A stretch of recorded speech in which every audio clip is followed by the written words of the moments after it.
Chair Holmquist, Here. Alder DePula, Here. Ms. Fallett, Here. Mr. Homburg, Here. Mr. Stein. Here. Mr. Grice is excused, and we're waiting on Ms. Fox. All right, and I have no change of order of business. Is there anybody here that would like to appear on an item that is not on the agenda? We have 2 appearances, but we'll call those during the public hearing section of that agenda item. Anybody else here to speak on any items that are not on the agenda? Seeing none, we'll close the appearance section. We'll go on to item 6. Oh, I skipped right over the minutes, thanks, Doug. We'll have to go back up to 3, which is the approval of minutes from July 14th, 2025. Is there a motion? Move approval. A second? Second. All right, any corrections? Seeing none, all those in favor say aye. Aye. Opposed? All right, minutes have been approved. Now we can go on to 6A, which is a public hearing on the request by First Choice Dental, represented by Sketchworks Architecture LLC, for approval of a zoning permit for the construction of a new dental office at 900 East Broadway. And this is case number 2/17/2025. We do have 2 appearances, and oftentimes it's helpful to allow the applicant to give an overview of the project, because sometimes some of your questions are answered. But we'll have them kind of give an overview, and then I'll entertain the 2 appearance notices. And then we'll close that section to move on to consideration of action. So, who do we have here for the dental question? Do you guys want to step on up?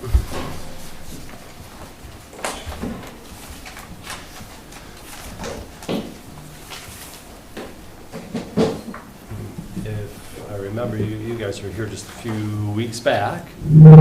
2 months ago. 2 months ago. We did an That's a few introduction. weeks in my mind. At this point, it would be helpful if you can give an overview, maybe different changes that have happened since the first appearance. Sure. And other information.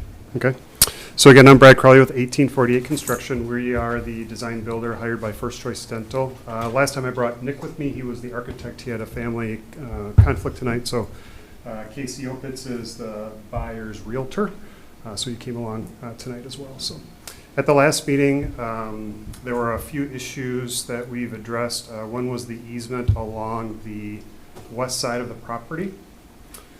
City staff has said that it's not required. It was the easement that was in place pre-Belmont to access a fact that ran right through the middle of the existing structure. The city had no requirements to keep it. We checked in a couple other places, so it has since been filed to be vacated by the current landowner, if that is correct, correct terminology. The other issue I recall was the elevation on Broadway. So the architect has replicated some of the other clinics that we've done with the storefront and breakup of materials on the face of Broadway.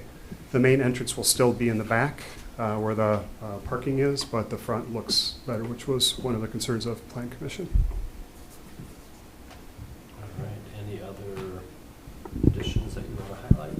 There were a couple comments from the civil engineers review. I don't know if you want to go through those now, or if you're going to introduce that later. Or. We will be joined by, we have a representative on Zoom, so we can certainly Okay. go through that during the staff. Thanks. And we have 2 items that, or 2 individuals that would like to speak for informational purposes. And the first is Deb Noltner. Yes. Did I get it right? Yes. We have Deb. Go and- first? Oh, he wants to, is it okay if? I can Billy goes switch a first? room. Bill. Thank you. Bill Yeah. Noltner at 4812 Winnequa Road. And Bill, if you could probably take one of these mics or come on down.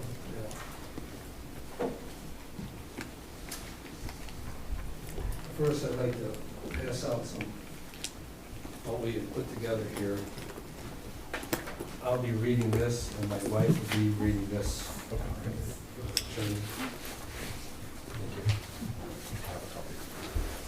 Next, you gave me one extra. You're going to be off.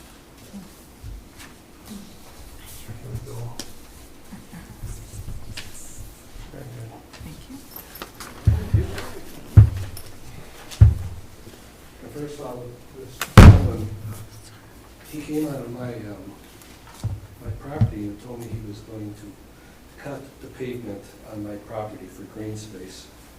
I'm in the rear,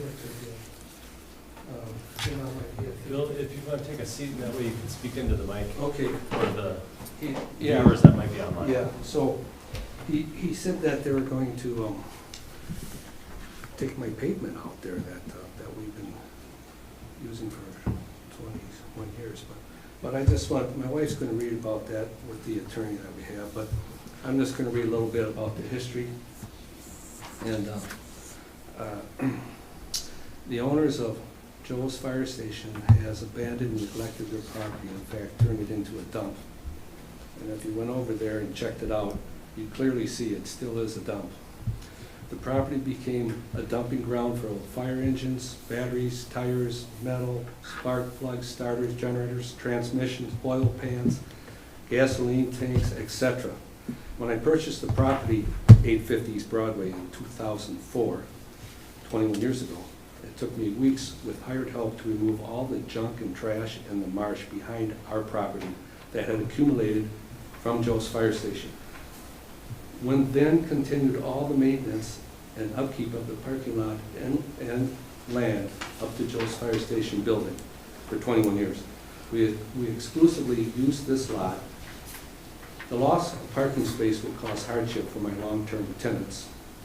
They've been there for 17 plus years. We wanted our property to have a beautiful marsh for viewing, not a dump. We saw value in our property and the environment, giving our tenants the view of the beautiful marsh. Every year in the spring, I have gone out in the marsh with trash bags to keep it up. What happens is trash blows off from Broadway and stuff into the marsh and stuff. I just go out there, only about a couple of trash bags, keep it up. And it's very nice. My side. And we believe it would be advisable to test the land for environmental issues with oil, gasoline, and other contaminants in the soil. I could literally smell gas and oil from the dumpsters when they were trying to clean it up. Also, I could see that they had an inloader or a bobcat pushing stuff off over by the bank. Somebody needs to really go over there and walk that property, but that's another story.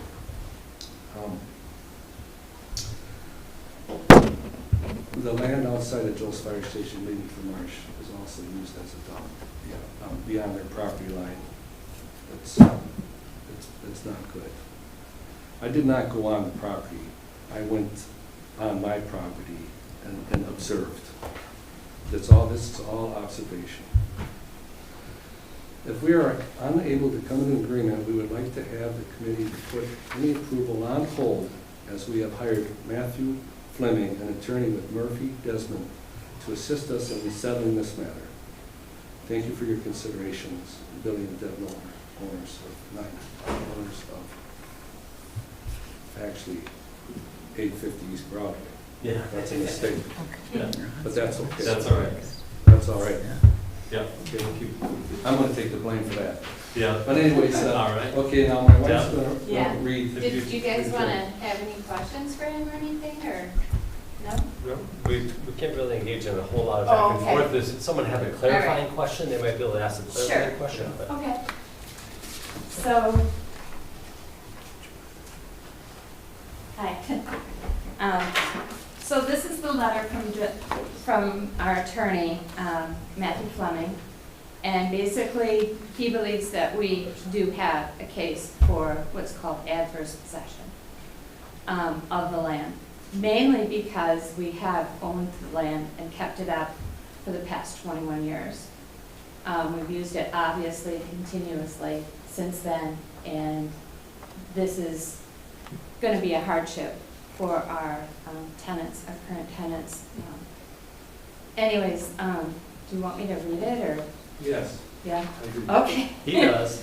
We also Okay. received a copy by email. Email, Yeah. from Doug, okay. Oh, I received it. Oh, you received it. This is the first time that the Some of commission the has, others so have they seen might. it. This is live. Yeah, Please read. okay. This is sent to Kevin Klagos, who's the CEO with First Choice, and also Barbara Conway, who is the owner of the property at 900. And it says, "Dear Mr. Klagos and Ms. Conway, I represent William and Deborah Noltner, owners of the property located at 850 East Broadway in Monona. We understand that a deal is in works for First Choice Dental to purchase the neighboring property at 900 East Broadway to redevelop for its use as a new dental office. We do welcome this development, and it is certainly in the interest of all property owners in the immediate vicinity to replace the vacant and dilapidated former tavern with a new, clean, and healthy business. We are concerned, however, about the elements of the plan for the new office and how it may impact my client's property. My clients have owned 850 East Broadway since June of 2004. Since that time, they have maintained the existing parking lot along the eastern boundary and have further cared and maintained the property all the way up to the existing building at 900 East Broadway as their own. Aerial photography shows the parking lot has existed to its current extent for decades. Reviewing plans submitted to the City of Monona for planned dental office reveals that you believe the property line extends several feet into the existing parking lot and that building plans may disrupt the existing parking lot. We believe that my clients have adversely possessed an area of the 900 East Broadway property, the easterly boundary of which extends from the road right-of-way along the existing building to a point approximately 8 feet beyond the southern end of the existing building. Our main concern, however, is the ability to maintain the existing parking lot to its current and historic extent. To that end, we are hoping to come to an agreement to either obtain a deed to the property underlying my client's existing parking lot that may encroach upon the 900 East Broadway property as defined in the title record, or alternatively, a perpetual easement permitting the continued maintenance of the existing parking lot. We appreciate your attention to this matter and look forward to your response. Any clarifying questions of folks on that? If not, Doug, if you can share a brief summary of the message that you sent back to Yes. Mr. Fleming and the Noltners earlier today. Thank you. So I did speak with the city attorney. I shared both of these documents, and there was also previous, I think late last week, there was also correspondence as well. The city attorney's view holds that this is a private matter between the two parties. This is not something that would or should delay the consideration this evening. He shared that this could move to a claim or something like that, but at this point there is nothing formal in place. The commission should review the property lines as have been stated within the application materials, kind of the understood property lines as shown, and really make a decision based upon that. I did ask about any potential condition or any sort of findings or condition, and it was recommended that that not be the case, really to review it in place as it is today, and not with any future vision. That was also shared with both the Noltners as well as their attorneys. Awesome. Thank you. Thank you. Is there anyone else here for the public hearing on the First Choice Dental item? Seeing none, we'll close the public hearing section. Move on to 6B, which is a consideration of action. The request by First Choice Dental, represented by Sketchbrook Architecture LLC, for approval of a zoning permit for the construction of the new dental office at 900 East Broadway. This is case number 217-2025. Doug? Thank you. So the request here is a zoning permit for construction of a new dental office. This would be 5,800 square feet and located at 900 East Broadway. The existing primary structure is vacant, having most recently been occupied by the Joe's Fire Station Bar. The applicant came through for pre-hearing conference with the commission June 9th of this year, and feedback really related to some site specifics, but most focus was really about the architecture and specifically the northern facade. The property at 900 East Broadway is located within the Community Design District, and a zoning permit is needed for the new construction, and the Planning Commission reviewed construction within that district. I will note that the property is within the boundaries of the tax increment district, TID number 6, and because of that, it will also require review by the CDA as well as City Council to authorize the new construction. Just an element from the project plan, which was adopted in May of 2010, The TID seeks to encourage business and property owners to proactively participate in revitalization. The zoning and land use, the 2016 comprehensive plan classifies the property as commercial in both the current and future land use, with definitions for that type of use being land used for retail, service, commercial, and office uses. The adjacent land uses include commercial and retail, and then also it is near to the newly constructed residential with connectivity both with sidewalk, metro route, and of course East Broadway. The Commission previously supported the proposed use at the site. The site design has adjusted slightly in terms of the building footprint, and 37.4% of the site is still reserved for open green space, which exceeds the city's minimum of 30%. The parking area and stormwater facilities are proposed behind the building. The building is at the northwest portion of the site. As mentioned during the public hearing, the north-south boundary was discussed. The documentation the applicant had was shared with the city attorney as far as the north-south easement on the west side of the site. It was shared that neither the city nor the DOT are party to these. Best practice would be certainly for these to be vacated, but it was not something that, again, was needed or as consideration for the city. There is shown to be some encroachment at the northwest corner with the existing parking shown on the site plan. It does not appear that for there to be any changes with that, and that would be the property 850 East Broadway at the northwest corner there. Again, the staff recommends, and this was written early last week, staff recommends applicant work with the adjacent owner to address this potential encroachment, memorialize any sort of agreement between the parties. But again, it would not be something specifically for the city. There was discussion about the wetlands, the proximity here, and the COP-C setbacks. The applicant has authorization that they are grandfathered by COP-C, that the impervious surface was existing and was built prior to 2008. So the site plans are being kind of developed and aligned with that in mind. As far as circulation, it would make use of access off of the existing curb cut on East Broadway. There is also a 20-foot east-west easement, which provides access to the Broadway Business Park to the east. That is expected to remain in place as well. Pedestrian walkway shown around 3 of the faces of the building, not along the western facade of the building, with illumination allowing for that pedestrian access. Specific setbacks are not given for the CDD district, and specifics are listed in the staff report. Since the pre-hearing, the setback along the western boundary was increased to give a little bit more of a buffer there, although there are some mechanicals that apply within that portion there closest to the property line. As far as parking, the standards for that are regulated. The dental clinics shall provide 1 parking stall for every 300 square feet of gross floor area. The building being just under 5,900 square feet necessitates 20 stalls. The applicant is proposing to exceed that with 31 stalls, including 2 ADA accessible stalls with a loading zone.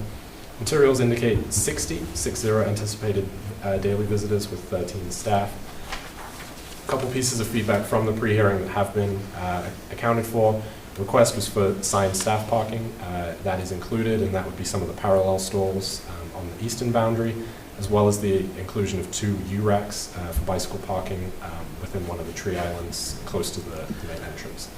The architecture massing of the building have adjusted, as was mentioned during the public hearing, mostly with the northern facade that has greater architectural interest. The spandrel glass will be used to conceal the patient exam rooms, less of the stone veneer, but giving more of a presence on the northern facade, which staff certainly appreciates and really heightens that, recognizing, of course, entrances from the south, but it does add that interest, just given how close it is to East Broadway there as well. A couple items to call out here. The plans do show for a screened dumpster enclosure, but we don't yet have specifics for that.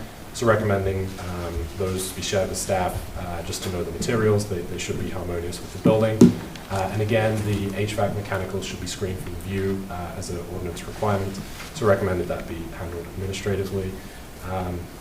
This is part of the East Broadway area identified within the Broadway Corridor Plan.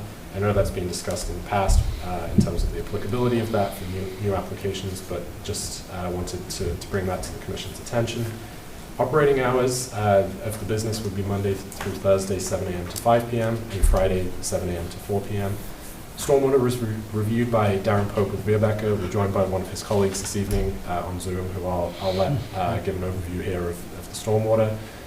Lighting, we do have a submitted photometric plan showing 5 wall-mounted fixtures, again on the 3 sides of the building, with no illumination on the western side, closest to the neighbors. It does also show 2 20-foot poles that will be installed within the northern and southern portions of the tree islands within the parking lot. These are more traditional, or more contemporary, I should say, in design. They're not Shepherd's Crook, as the adjacent parcel does have, again, specified within the Broadway Corridor Plan. Just a point to discuss there. Landscaping meets and exceeds the standards based upon the city ordinance. Standards would be based on the number of parking stalls, and it does exceed that with 3 canopy trees shown, 6 evergreens, and 1 ornamental tree, as well as significant planting, mix of shrubs, grasses, and perennials around the foundation. No signage has been submitted in terms of plans for those, but suggest that they look to work with city staff on that. Of course, if it needs to come to Plan Commission, that will return.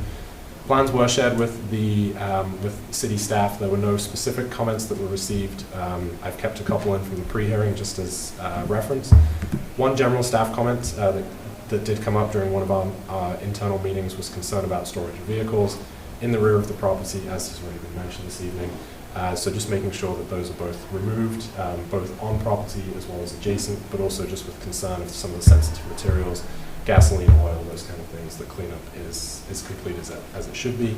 With that, staff recommendation is approval of the zoning permit with conditions as listed in the staff. Maybe turn it over to you. Justin, could you give a brief overview of some of the stormwater discussion, please? Actually, this is Tim Schlaper. I was standing in for Thank you. Darren on this one. Thanks very much. So he was, so a couple of things that we talked about with the stormwater consideration were they've addressed in a letter to, with revised plans that we received last week. It didn't seem that there were any of the considerations we had with regard to changing treatment or how we adjust treatment were significantly difficult for them to achieve. There were 2 things that they noted. One was that they wanted to use 3-to-1 side slopes in the wet pond as opposed to 4-to-1 side slopes. DNR does allow 3-to-1 side slopes in the wet pond. They're kind of pinched for space on the site, so that was their recommendation that was their desire to use 3-to-1 side slopes. Since it is a privately maintained facility, the maintenance for those side slopes falls on them. So if they are pinched for the area to do this, that's probably a reasonable consideration. The other thing was with regard to oil and grease removal.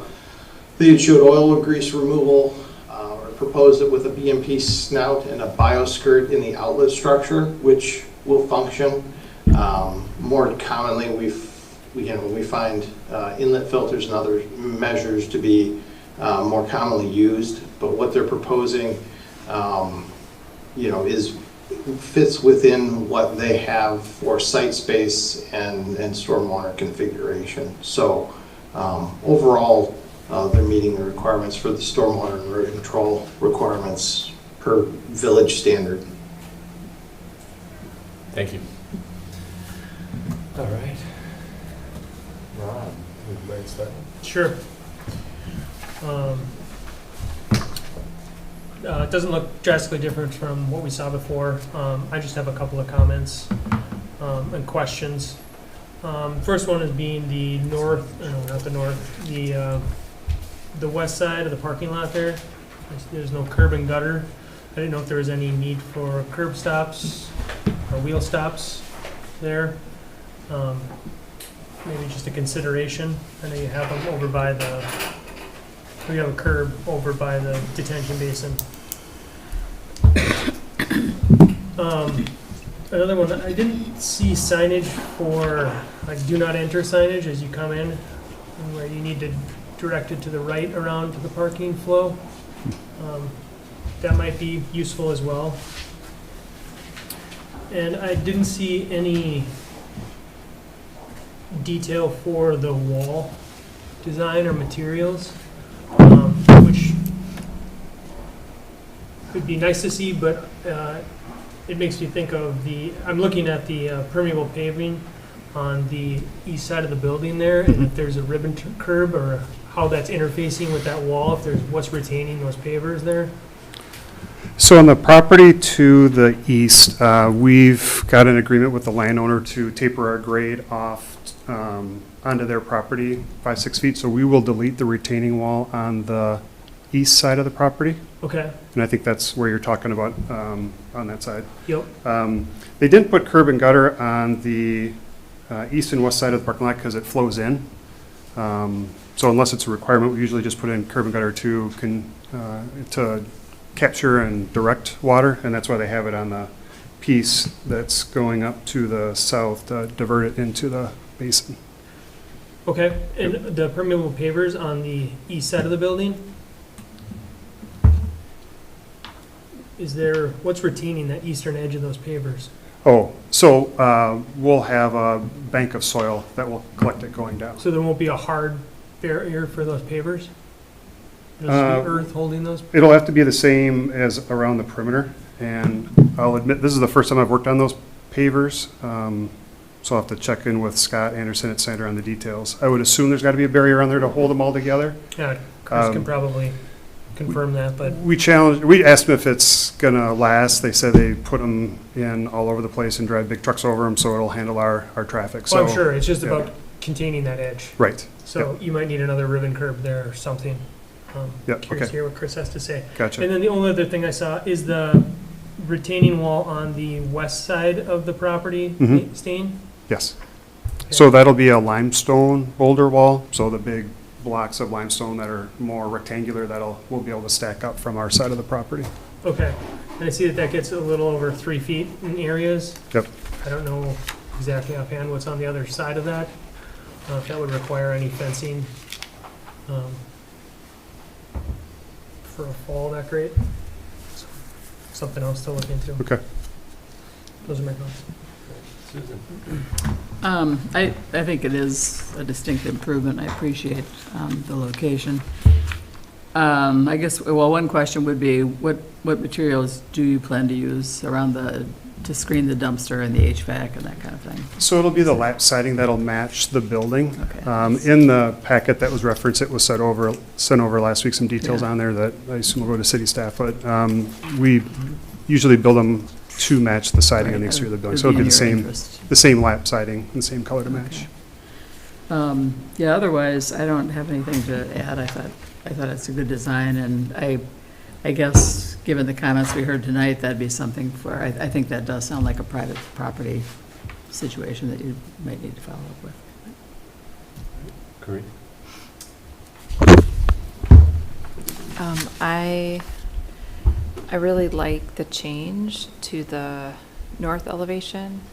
That makes a big difference. I mean, it definitely looks like a more inviting space and like it isn't just the brick wall. So I appreciate the time that you took to think about how to make that meet the requests that we had at the last meeting. And adding the bike racks is great as well. My biggest question is about, Rob had mentioned the signage for one-way do not enter. Mhm.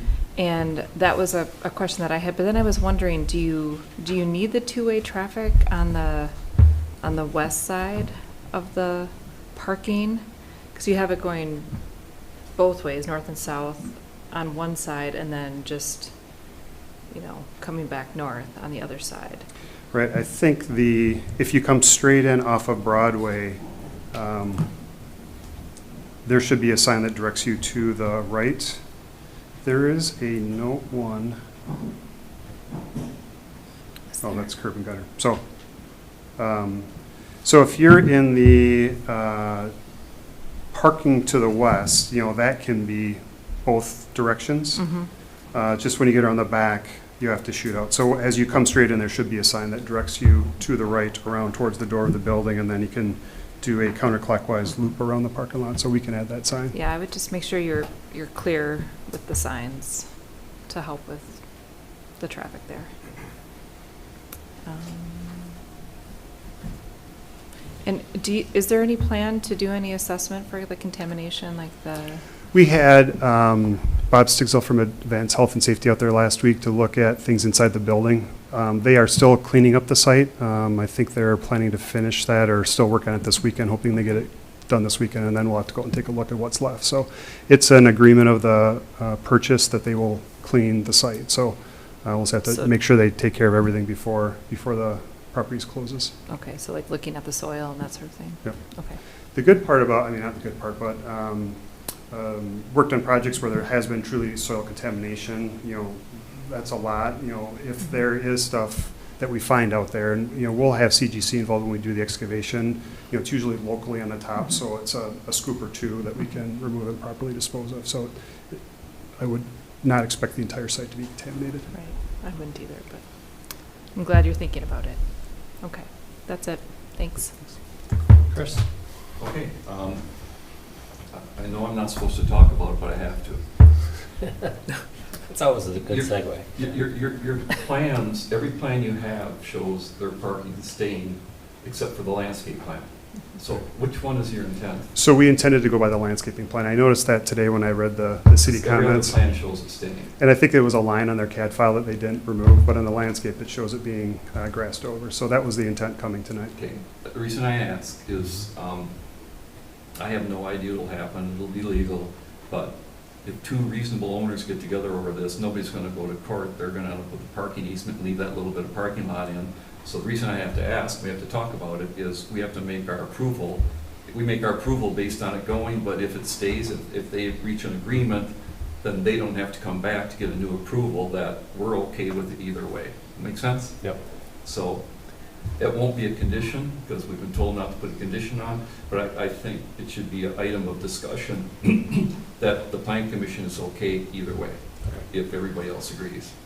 And the amount of land that would change wouldn't. It's minuscule. It It's a wouldn't bring the minuscule amount- percentage It's a down. minuscule amount of landscaping. Yeah. But technically, if they reach an agreement, which I suspect they will, then they would not be according to their approval. Yep. Because that would have shown Makes sense. landscaping. Okay, so it's okay to keep that as a discussion, as Yep. long as it's not a condition? Great. So, to pivot on what Corinne was talking about, I assume you're gonna do a phase one environmental once they have it cleaned up? Probably. I would suspect if there's gonna be any loan on the property, the bank will require it. So that'll take care of really most concerns that'll be between them, and I think we'll be good there. In no particular order.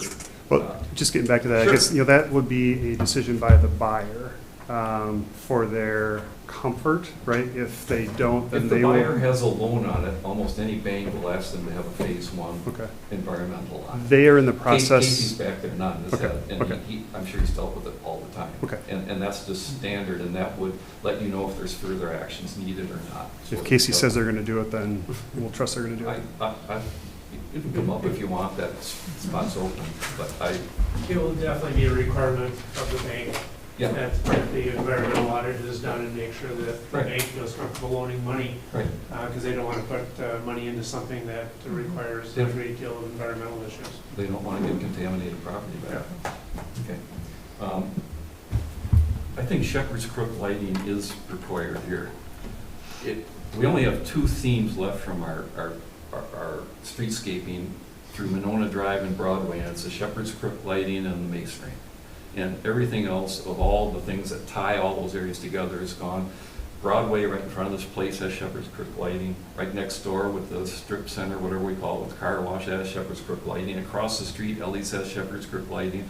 The clinic has Shepherd's Crook lighting, the UW clinic. I think it'd be a mistake not to carry it through here. It's the one thing that kind of unifies this area, that and stone. I'd like to talk about stone. Stone is no longer shown on the wainscoting. I think it's important to have that because especially that east elevation is really visible.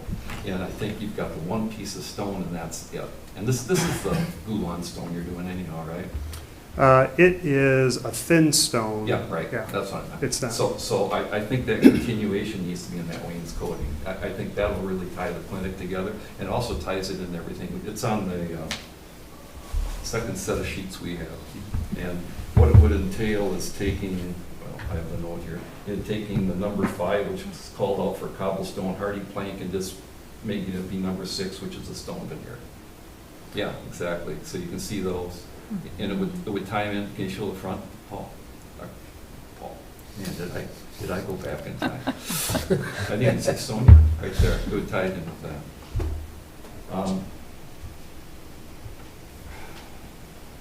A question, we have our consultant from Beerbecker on yet?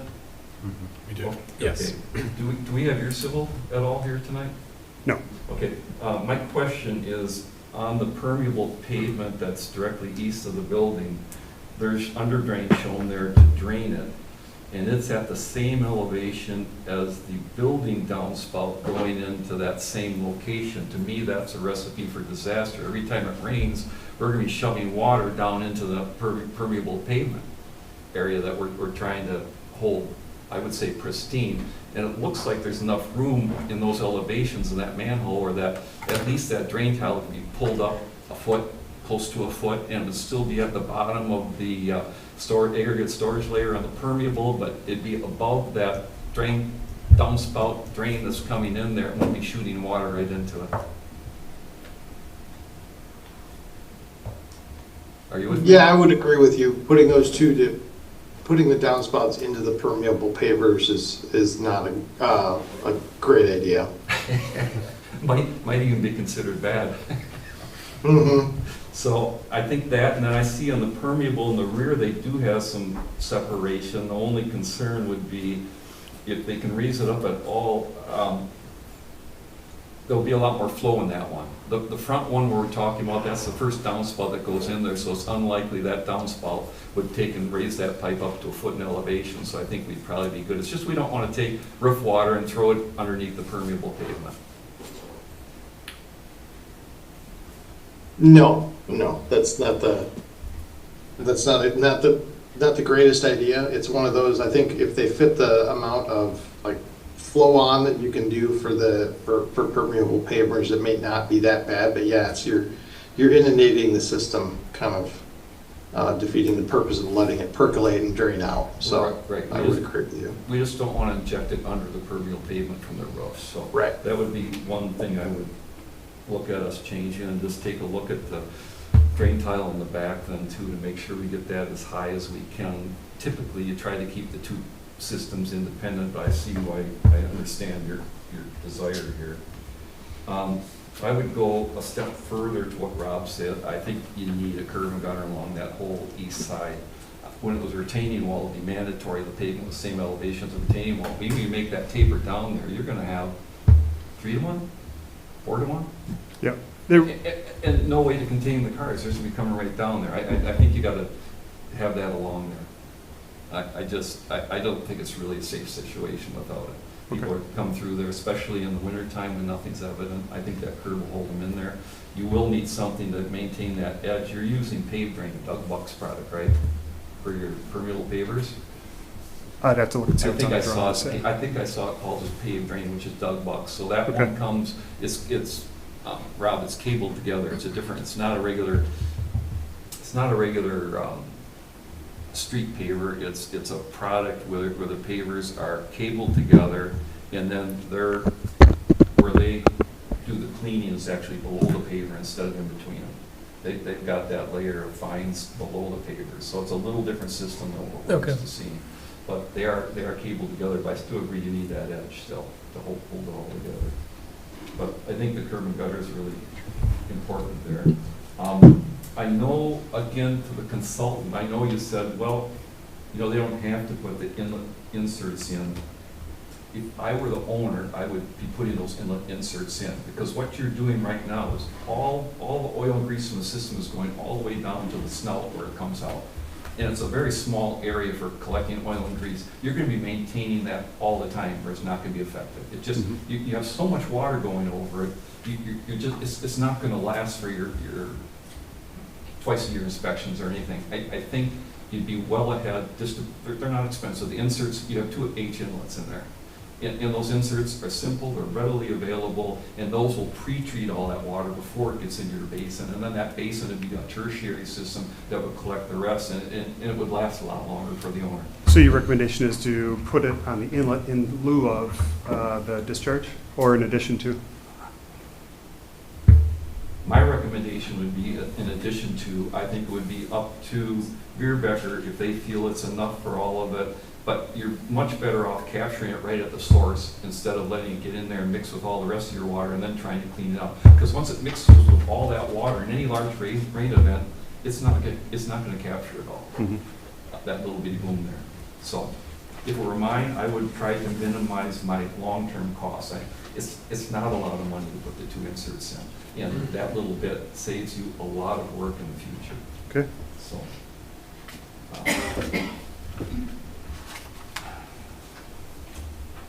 That's it. Dumpster screen you talked about. I had a couple of questions. Darren's not here, but it sounds like, I don't really have to talk about, it sounds like your engineers worked out everything with Beer Becker except for the couple things that he talked about. Is that true? Yeah, there was one on there that he didn't mention was the fire truck turnaround, because our lot is so wide, we weren't able to do it. So in that document, they provided a turn for an ambulance, but the fire truck can't turn around a property that's only 100 feet wide. So that was something that was in their resubmittal additional document. That I think is a reasonable thing. The biggest thing would be, are your drive aisles wide enough, and they appear to be, I would agree, a truck's not going to be able to get in and maneuver around that back parking lot.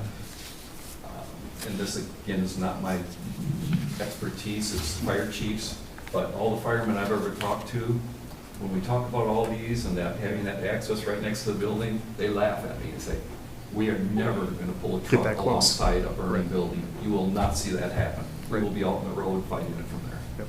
So that's what I've heard. Yeah, that was the only big item that I remember seeing from Do you the have anything else response. where you have a question on it as far as something like that you need to talk about? I don't think so, no. A couple other ones I saw really all pertained, that I had highlighted pertain to that work where you have a retaining wall, you've got the neighbor's property, but it looks like the neighbor's property drains back down to the south to where you have your apron end wall to take the flow, so I think it's all pretty well covered. Curry. Well, it looked like you might have had something to say back. No? Not to him, no. Okay. Not to him right now. All right, Patrick. Oftentimes, when you go last, everyone has covered pretty Yep. much anything you wanted to talk about, but I've got nothing to add. Curry. Yeah. Rob, did you have any comments about the landscaping choices? Nothing great, nothing big really. I looked for mostly natives, but it's a pretty small plan. Okay. I don't know. A honey locust with permeable pavers might not be the best. I don't know. Small leaves get into the cracks. But no, I had nothing major. Okay. Chris? Our experience in the test plot with permeable pavers was the honey locusts were the best because they just blew away, and it was the bigger leaves that sit there and they decompose in there and they tended to plug it, at least from what we Really? had. Because permeable pavers, I hope your owner's aware of it, they need to be maintained twice a year. Mhm. Okay. So, they were the easiest ones to get out of. Okay, The other there you ones go. Get caught in there, those tiny little leaves that blew away. Is there a motion? Give me 1 sec.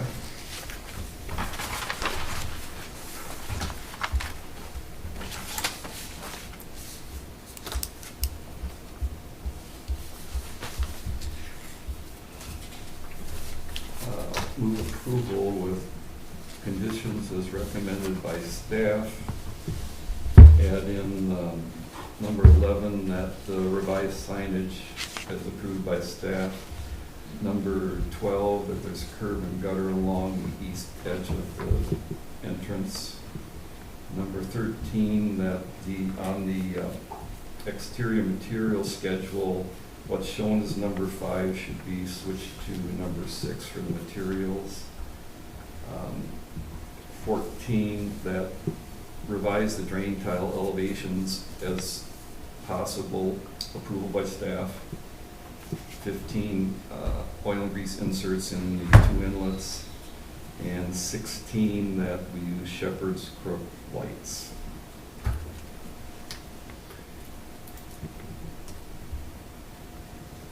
Do You got all that? I do have a couple questions once this is set. All right. Before we get a second, you want to answer your question? If I could, We need a second. to Yeah, discuss. I'll second. just on a clarification on suggested condition 13, you said number 5 switched to number 6 on the elevation. Was that just on the northern elevation, or was that? No, it's on all. On all, okay. And the Shepherd's Crook lighting, would that be just to the light poles, or would that be to all fixtures? Just the light poles, Okay. just the 2 light poles. And every item I had on here was approved, final approval by staff. Got it. Thank you. Is the second okay with Rose? Yes. Any other questions? Do you have any questions about these Nope. conditions? All right. Any other questions by the group? Seeing none, all those in favor say aye. Aye. Opposed? All right. Congratulations. Great. Thank you. Thank you. Thank you all. All right, we can move on to item 6C, which is a public hearing for the Northport Development Group. Development Corporation on a request for approval of a precise implementation plan, or PIP, for the site located at approximately 1208 through 1212 East Broadway for a mixed-use development, including senior multifamily housing. This is case number 2003-2025. Are you here for this, Agri? You're part of the team? Part of the team? Right. And for the public hearing section, Sean, if you're able to just give an overview for the public hearing section, and then if there's nobody online for that, we'll close that and move on to the consideration of action. Hello, everyone. Good evening. My name is Sean O'Brien with North Point Development, and we're here to discuss our Phase 2 project at approximately 1208, 1012 East Broadway, whatever it ends up being. And the last time we were here to discuss the GDP, which we had approved for a 55-unit senior affordable housing project. At that time, we only requested the GDP approval because we had to get the biggest financial component, which is a affordable housing tax credit application funded, which we did complete in May. We'd announced that they were going to be supporting our project with tax credits. And so that allows us to move forward and keep this project moving in that direction. We then, after that announcement, we started working together with our design team to come back for the PIP approval, which we have in front of you today. We actually were going to try to get on last month's meeting, but then for a couple reasons postponed it for a month. One of the main reasons was actually because of the previous project and how they've interacted with CARP-C. We kind of went back and did another kick at that to say, hey, you know, we're working through some of these things, and we worked with you to kind of get some relief to the 75-foot setback. We actually, you know, think that there's a good argument to, you know, that was actually made on this other site down the street, and we'd like to entertain pushing the building even further away from the sidewalk, which we got to a point where we think we can all make it work without CARP-C really putting up a big timeout to us and having to really think on it for a few months. So we did get their approval for moving the building further away from the sidewalk, which was a big thing at the last meeting. So then, again, you know, the project is going to be 55 units. You know, mostly are 1-bedrooms. We have a few 2s. One thing I would like to add that isn't on here, so we are going to have the PV solar system on the roof. We do have the EV charging station in the underground parking garage, and like we did for Phase 1, we'll be putting out a conduit into the parking lot for future EV charging stations that we can add later, for lack of a better pun, down the road. But through some of our funding requests, we've committed to certain energy certifications. So originally, the first funder in support of this project was the county through their Affordable Housing Development Fund program. For that, we are committing to an Energy Star new construction certification and EPA Indoor Air Plus. We expect that we'll be able to fill that as long as the program is still around. But with our WIDA application, we also committed to getting a LEED Zero Energy certification which also, as a prerequisite, you have to have a LEED Silver certification as well. So a couple other energy certifications that we're going to be going after, which, you know, the EV charging stations and the PV solar really help in those as well. So that's what we have, and looking forward to hearing your feedback. Are any of those folks? Nobody has registered. We have Justin Zampati here representing as the civil engineer on the team for the applicant, but nobody else had registered to speak. And I'll just also introduce Bob Feller from KVA Architects, who's part of our team as well. And like Doug had mentioned, Justin Zampati is our civil engineer, and we're all here to answer any questions. All right. And we have nobody in here for the public hearing section, nobody online. If you're here to speak during the public hearing section and you're not part of the team that's presenting, if you could indicate either virtual or raising your hand, and we can register you that way, or we'll close that section. Seeing none, we'll close the public hearing section and go on to item 6D, which is a consideration of action from North Point Development Corporation on a request for approval of a precise implementation plan for the site located at approximately 1208 to 1212 East Broadway for a mixed-use development, including senior multifamily. This is case number 23-2025. Doug. Thank you. So the request here is the precise implementation plan, PIP, the residential component of the GDP that was approved earlier this year. This includes 55 units of age-restricted multifamily residential housing, including 1- and 2-bedroom apartments. As mentioned by the applicant, this was successfully awarded WIDA tax credits. The project will include a private patio or deck for each unit, 4th floor community room and outdoor patio, exercise room, resident storage, ground floor patio space and grill, as well as EV and secure bike parking facilities. Note that the GDP did include the 2,400 square foot commercial building. The building is not being considered as part of this request, although the improvements, the parking lot and those areas are being included tonight. So the GDP, as mentioned, was approved in March of 2025, and the PIP for this evening is for the residential component.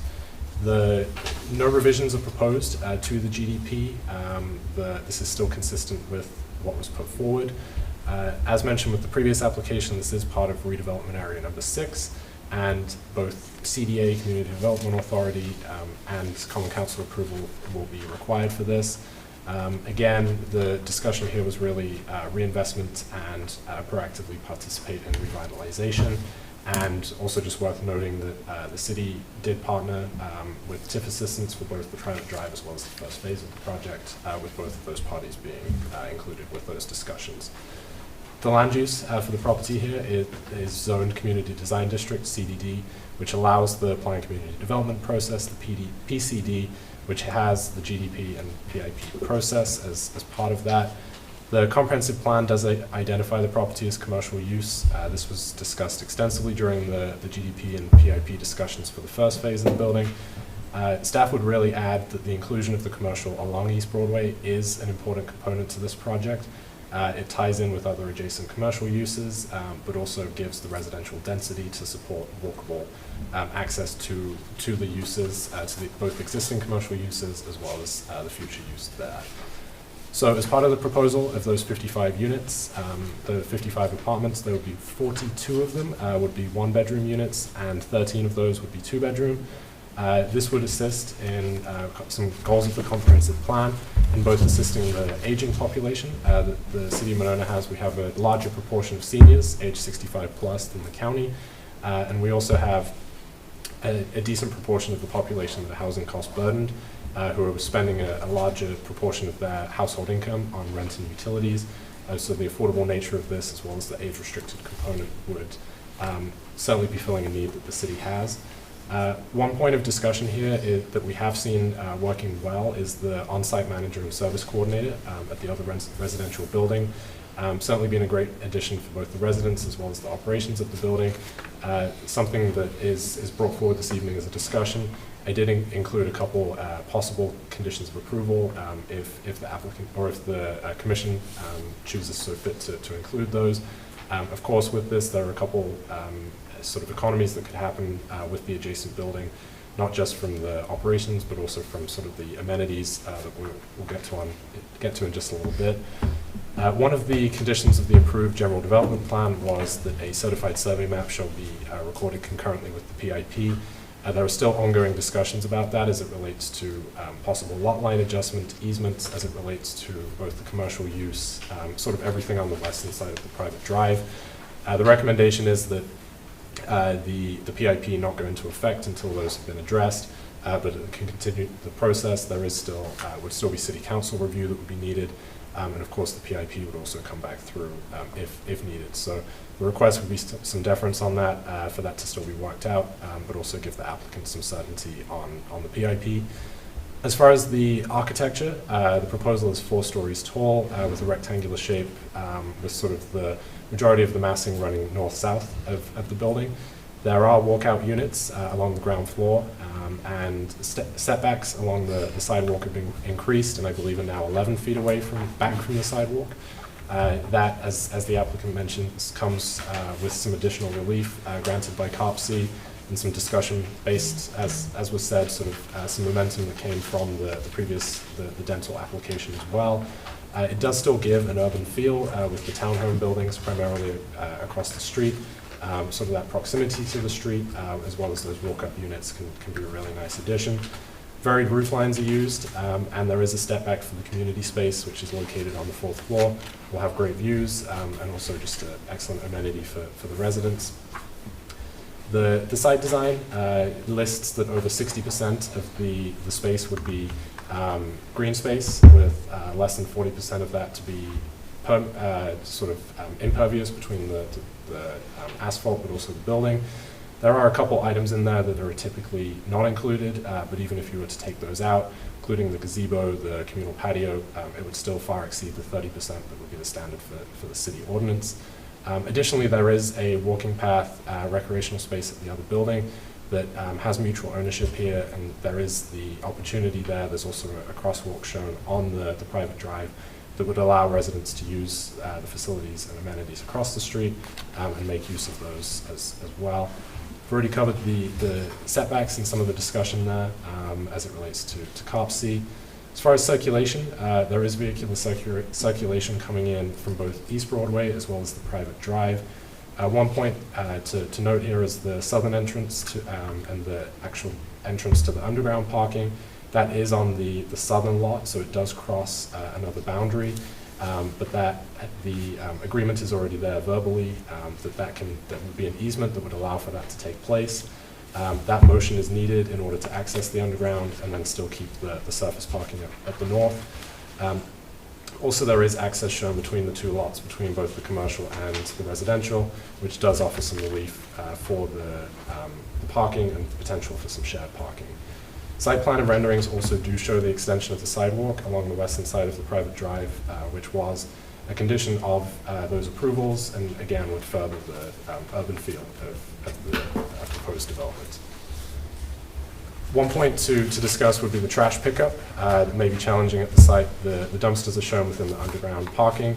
The steep driveway and turn that were discussed as part of the engineering review may be something to discuss and consider, just as how either trucks get down there or these dumpsters are brought out. Parking was discussed during the general development plan, and the relief that may be given for that, given the age-restricted nature of the project, as well as the alternate transportation options that are available. The applicant does propose 68 stalls for phase 1, with 42 of those being covered underground and 26 of those surface. That would be 21 stalls short when using the typical parking standards, but again, there was discussion of opportunity for shared parking with not just the commercial space, which, based on typical commercial parking, does appear to be overparked, but of course, depending on the end user. But also there is the opportunity for shared parking with the building to the east, again with that mutual ownership. And there is discussion of, and consideration there of potentially connecting the 2 via some sort of parking easement, and a finding of fact is also included there. The green infrastructure has been mentioned by the applicant. Staff commends the applicant for pursuing those and moving forward with those. Some of those commitments, I think, would be some of the most progressive that we have seen in the city, so definitely very pleased to see that. The standards of attachment 2 of the zoning code apply for site lighting, and plans show a total of 33 fixtures, and although none of those are shown along the private drive, maybe just some discussion of that as it relates to lighting the sidewalk and just giving enough lighting there in the public spaces.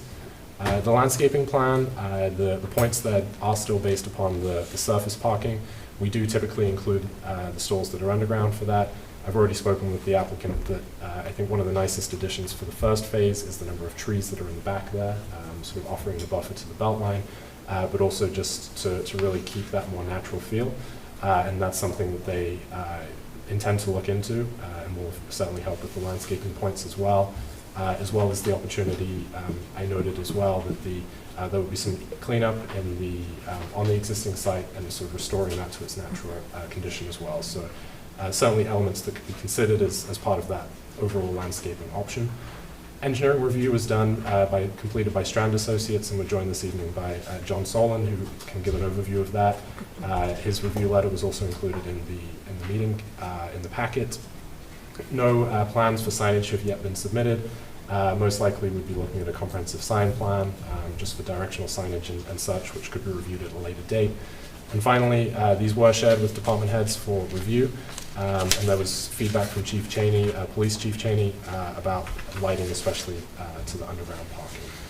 With all that, staff recommendation is approval of the precise implementation plan with a couple of findings of fact and conditions of approval as listed. Thank you.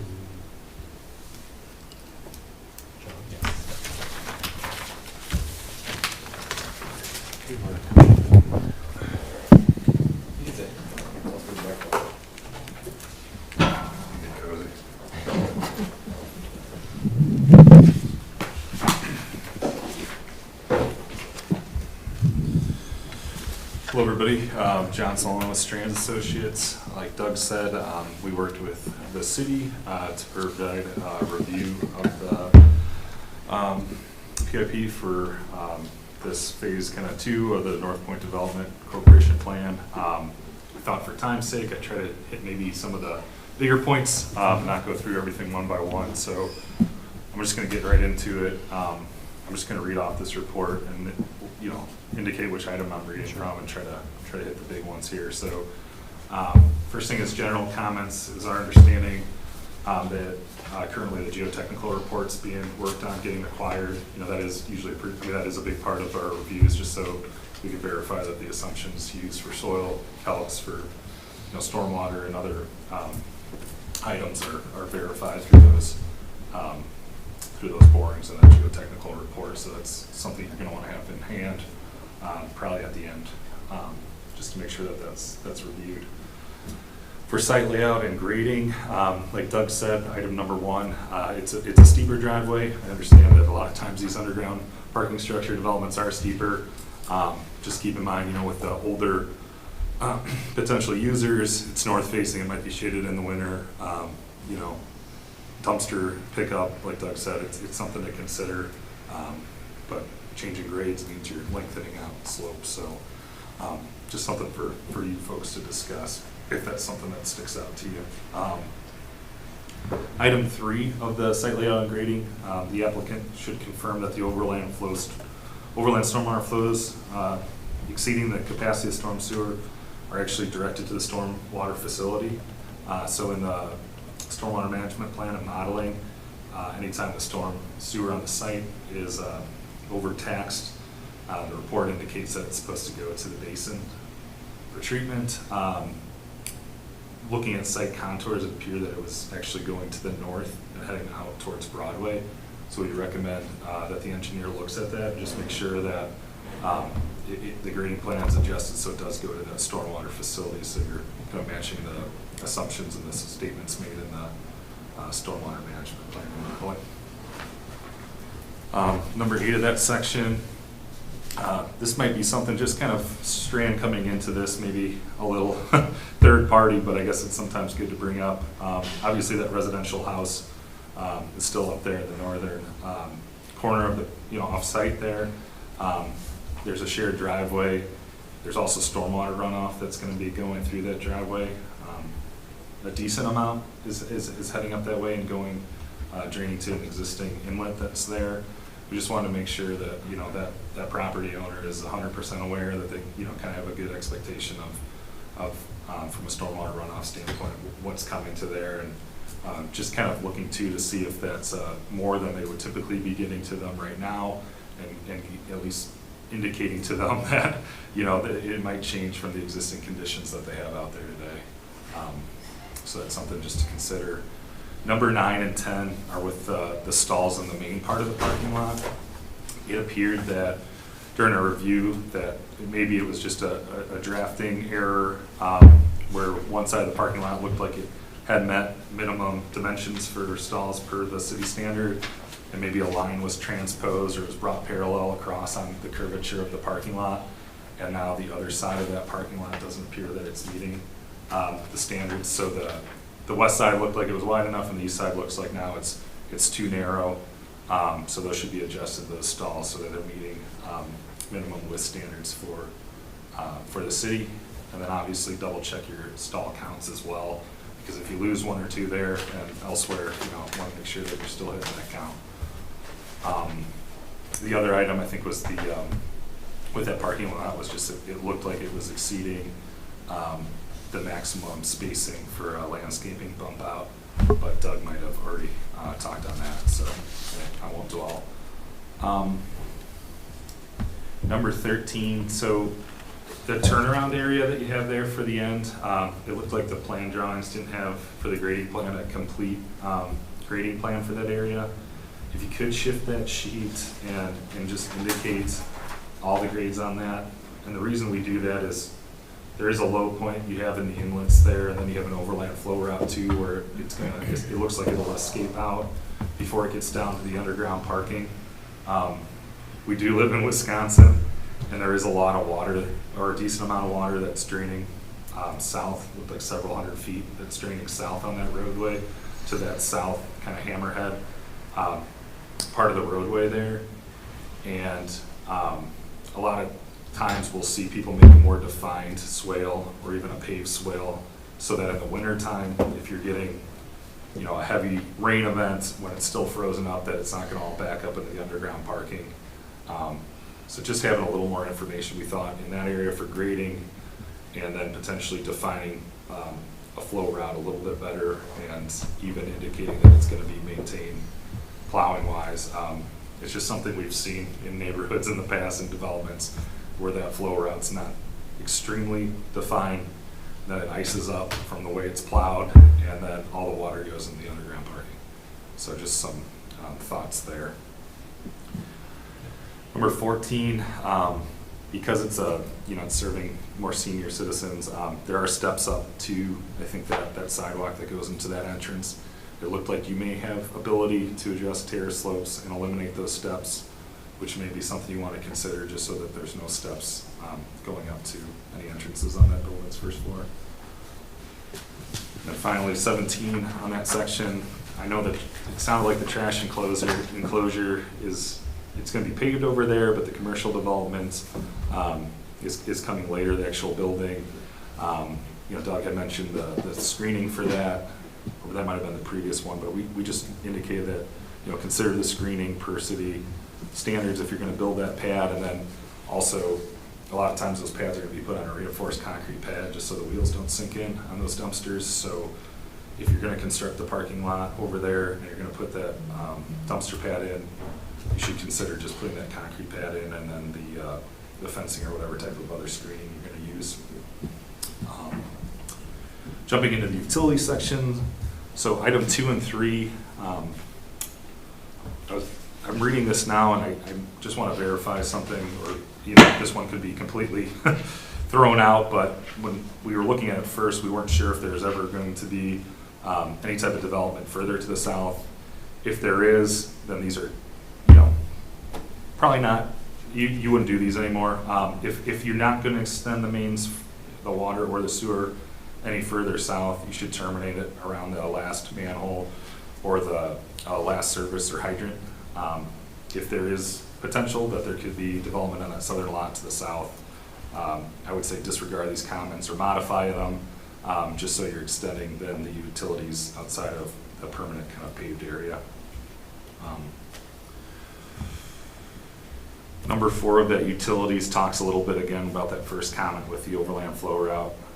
It looks like the current storm sewer low point in the parking lot has the water overtop that inlet and go towards the north instead of going to the southwest and getting into the stormwater basin. So just take another look at those contours, because to us it just seemed like it was going up north and up towards Broadway.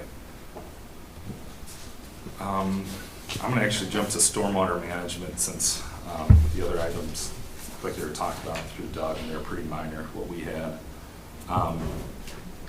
So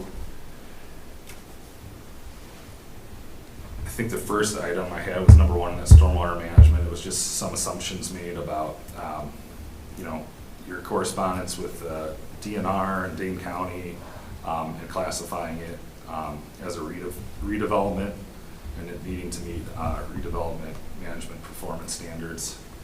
Number 2 was the side slopes on the bioretention basin.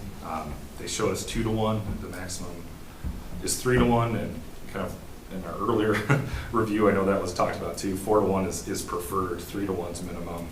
2 to 1's too steep. So at least drop those to, or flatten those out to 3 to 1. And again, 4 to 1 is preferred slope on those. And then it's also recommended, if you are going to do a 3 to 1, try to reestablish it with a, you know, a no-mow, low-mow maintenance type of vegetation for not having to go onto that slope as much and maintain it. Number 3 for stormwater management, the top of the berm width you had for the bioretention basin was 2 feet wide. Typically, we'd like to see it in the 8 to 10 feet for maintenance, so that you could get all the way around the bioretention basin. So that's something to consider. And then number 4 for stormwater management, this one was something that kind of stood out, was that, you know, the bioretention is pretty close. It's pretty flat over there on the west side of the property. It looked at it, there's only about 3 inches of freeboard to the top of the berm. And usually we like to see a foot, so just a little bit more separation, so that when it's spilling over, you know, it has kind of a more defined place. I think that goes with item number 3 too. I jumped past that, but the top of the berm for that basin, you had only 2 feet wide, and it was only about, you know, like I said, 3 inches of freeboard. You know, typically we'd like to see that more defined with a wider overflow area and a little more freeboard, so that your actual defined overland, kind of your overflow area, stays in that spot and doesn't just spill over the kind of the entire west side of that basin there.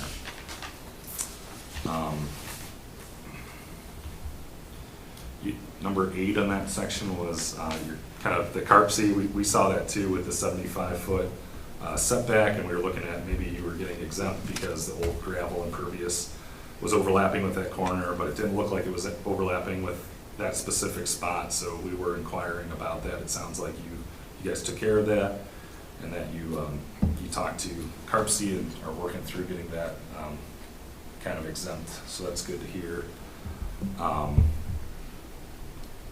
Number 10, we just noted that you know, the building itself is lower than the 100-year flood elevation. You know, that could lead to, you know, with the building having seepage and uplift. Just didn't seem like there was a lot of information on there. We just wanted to make sure that that was being looked at by someone, and that, you know, that was being considered. And then the last thing was number 11 of that section, with the retaining wall that you're putting around that residence that's staying on that northwest corner of the property, just to make sure that when that retaining wall is built, that you're not creating any type of low spots on their parcel, and that if there is something, you know, behind the garage they have there, or any type of really flat areas, that you know, you might need to talk with them and work to make sure that you're not creating a condition where water's going to hold and potentially get into that garage. So that's all I had. Thanks for the you know, opportunity. It's an exciting project, so you know, look forward to seeing future submittals. Awesome, thank you. Thank you. I was going to talk to you about or at least bring up the information about the being located on the floodplain, but you kind of addressed that. So I'm assuming that in the, like, what are you doing to address the potential of seepage there? That's a good question for Justin. Okay.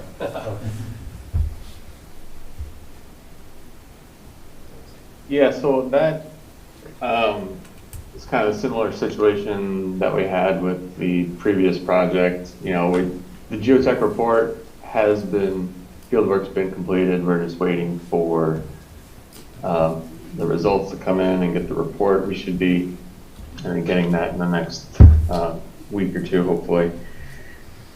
And with that, it's kind of dealing with the soil contamination, and that's kind of setting the building heights and trying to limit, you know, the amount of earthwork that needs to be done. So the original building was, I believe, like around 2 feet below the floodplain elevation, and I don't recall what the structural engineer ended up doing to account for that, but it'll be a similar situation with this building.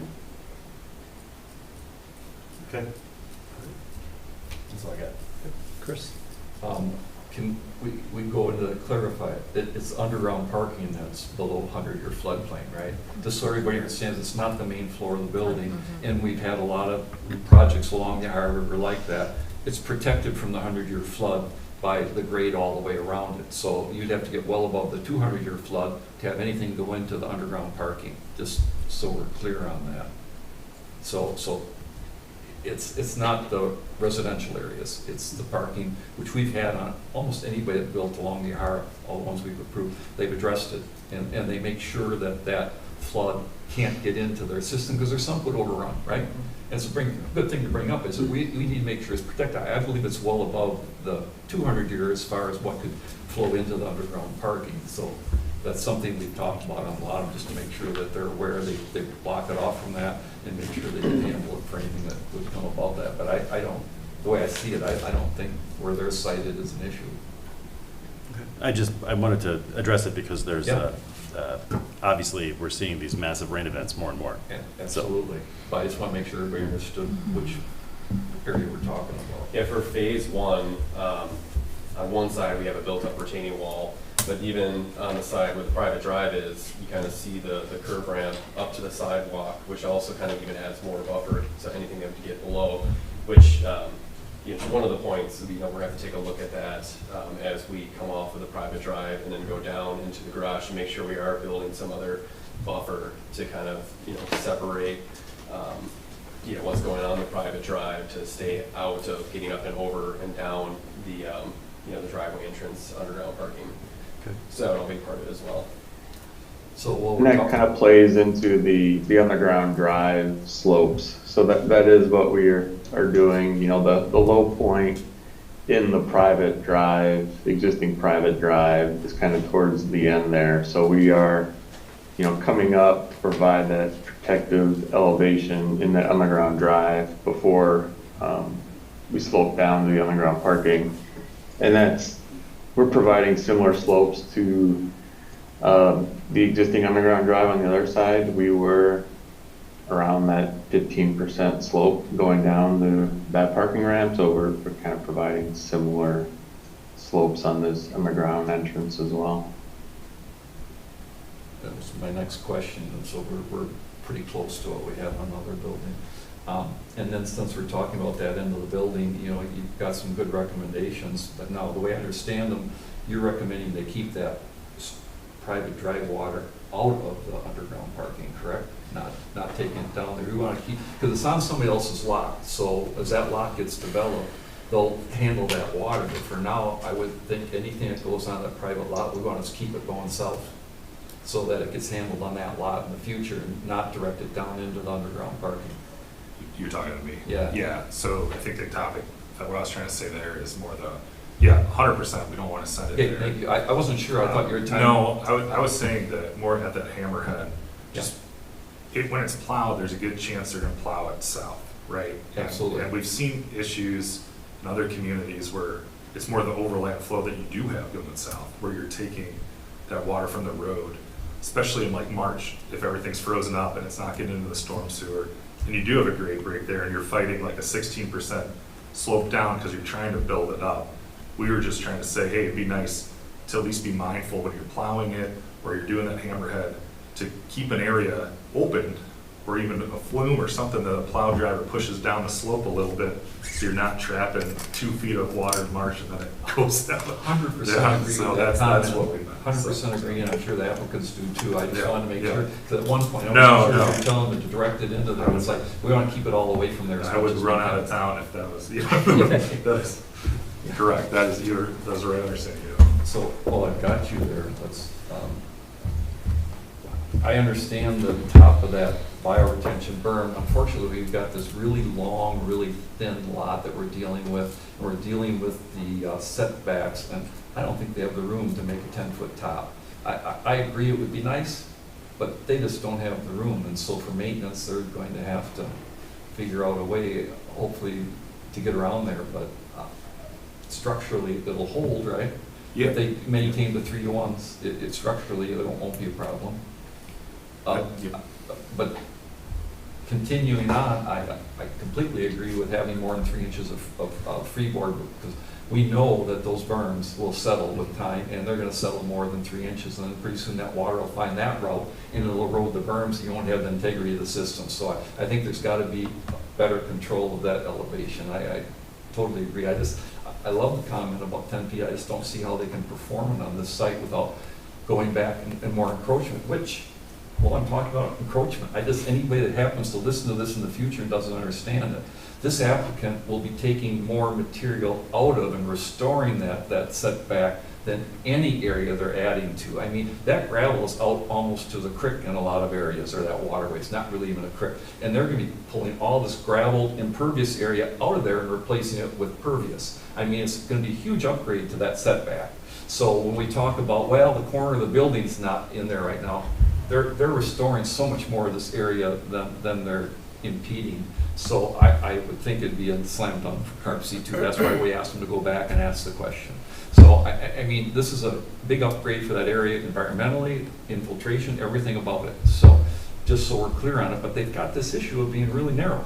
So, unless we have that basin encroach into that setback, which they could go back and ask, but, you know, when we talk about for maintenance, I mean, you can drive back in there if you have to, when you have to maintain it, so pick your poison. At this point, I would leave it up to the developer to pick their poison on which way they want to do it.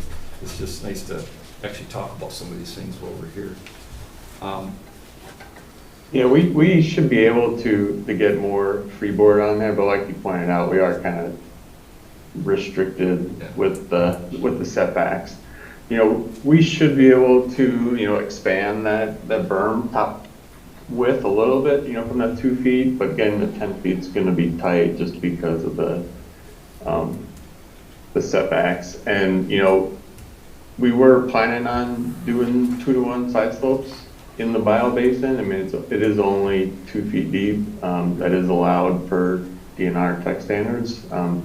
That would allow us to get, you know, the more freeboard and the wider top berm width. Yeah, I think that's something just to work out with the consultant.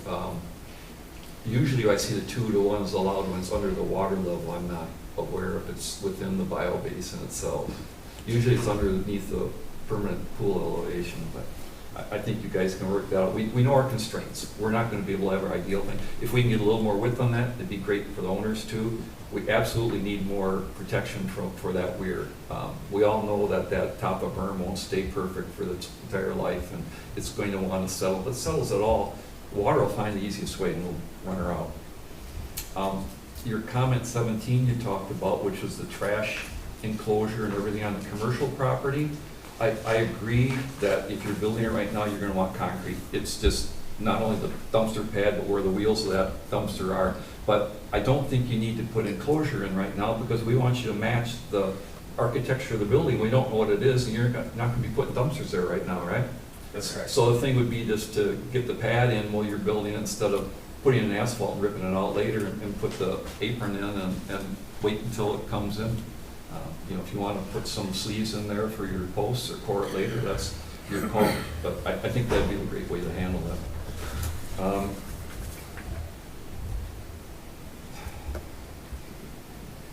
Yeah, we talked about that. The parking stalls, that was a really good catch. My guess is whoever drafted it, you have 8-foot stalls for your handicap, and they just copied the stalls across and they all ended up 8-foot stalls. That's what it looks like to me.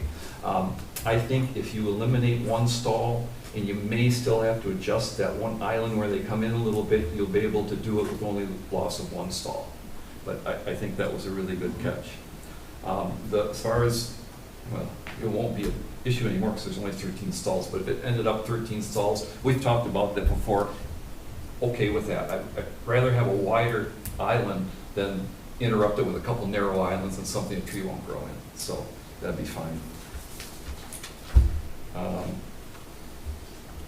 Yeah, the slope of the driveway. So that's pretty much what I had for your comments. I think, I think it's a good review. The shared driveway, that is a shared driveway easement with the property next to you, right? Which one? We have many. With Deb Whitehorse.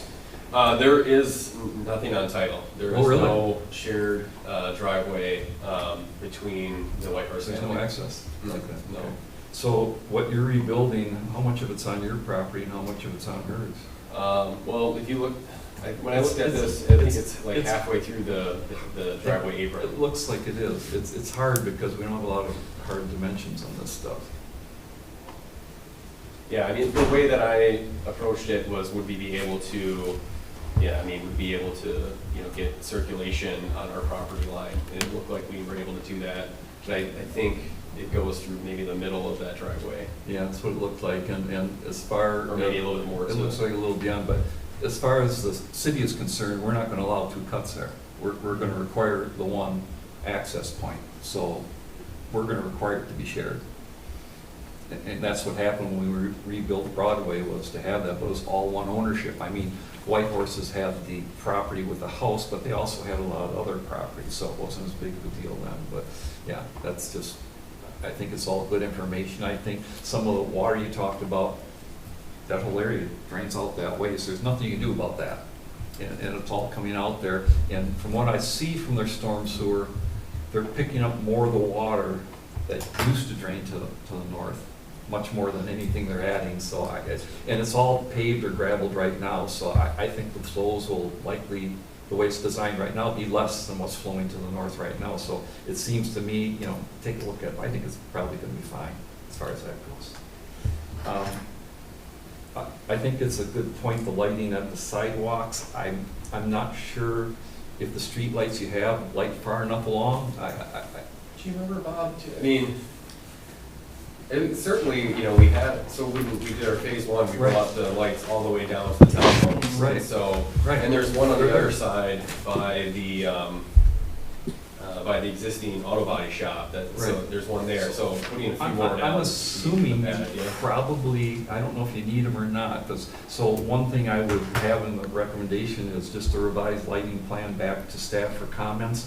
Take a look at those and then absolutely address the lighting at that south driveway where the chief thinks it might be a little light. Take a look at all those. Yeah, maybe we could have a pole there.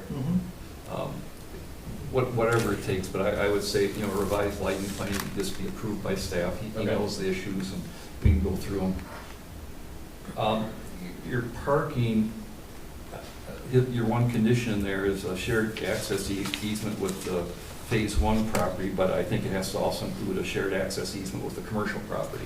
Yeah, we have those drafted, and so it would be easy enough once we work through, so what we were originally looking at was the CSM, but when we talked about it more internally, regardless of the CSM, the driveway entrances on one property, and there's some stalls that we're sharing, so we're looking at, well, what's the easiest way to solve that issue, and maybe, we do have something from our attorney right now that shows that we'd be sharing, I think, 9 stalls with the commercial and the driveway access and the access easement, and we also had one drafted for 11 stalls and access to phase 1 that can be shared with this project as Right. well. And that'll be conditioned, just we'll add in the commercial part to what your recommended condition is. It says in there that the city approved street parking. Did we approve street parking on that access road? I don't. We didn't have the stalls shown on our count for anything I see on the that. private drive. But I saw a note in here that the city said it's okay to park on that road. I think it was, my recollection was from this Phase 2 GDP was that it was accounted for as one of the extra options. I think there was some loading shown on the western side, and there was some. We talked about it, when we No. approved that wasn't a good place to go. I mean, I Pull went all through that out of Okay. the PIP. But right now, there is, on the site, there is no parking signs that are lined on the east side of that Right. private drive. And our tenants do park on the west I side. saw that. But we weren't showing any lines to be drawn or added for the PIP approval. And I don't, we'd have to work with the city if they'd like us to put some lines there, but at this, for this development, we weren't gonna do that based on our conversations last time. My vote would be for absolutely no lines, period. And right now, where it's probably limited traffic going in underground parking, but we don't know what's gonna be on that southern lot. Because once they park on that side, it's basically one lane. And people have to wait to go back and forth. And if you have a user on that south lot that has traffic, I would say it shouldn't have parking on either side of that road. You follow my logic on that? I do, yes. Yep. And so I don't know where it was decided that the city approved parking there. We talked about not including that in our GDP. Absolutely. No, Okay. I'll take accountability for that. I do recall Okay. the discussion, so. Okay, yeah. and then, I don't know if it needs to be a condition, but however it works out, I'm not sure how all the ownership groups go, but when somebody comes in for that south lot, if there's a lot of traffic, we're gonna be talking about having two-way traffic up through that road. Because Absolutely. it's not, I saw half a dozen cars parked there today, and I think underground parking doesn't have that much traffic, but if there was a lot of traffic, it'd be an issue for your tenants, really, if you're gonna keep this. Question on the civil C 1.1. It shows a 1 foot setback, but I don't know what that 1 foot setback is to.